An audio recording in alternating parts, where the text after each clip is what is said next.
ஓம் அடியவர்க்கு அருள்பவளே போற்றி. ஓம் தாமரையில் அமர்ந்தவளே போற்றி. ஓம் தயாள குணமுடையாளே போற்றி.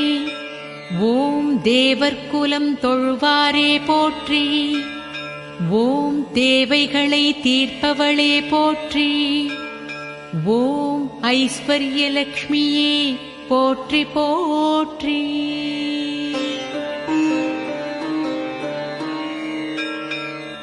ஓம் சூரியனாய் ஒளிர்பவளே போற்றி. ஓம் சூட்சுமத்தை அறிந்தவளே போற்றி. ஓம் தவமிருந்த தயாபரியே போற்றி. ஓம் வில்வமரம் தோற்றுவித்தாய் போற்றி. ஓம் குபேரனுக்கு அதிபதியே போற்றி. ஓம் குன்றாத தனமுடையாய் போற்றி.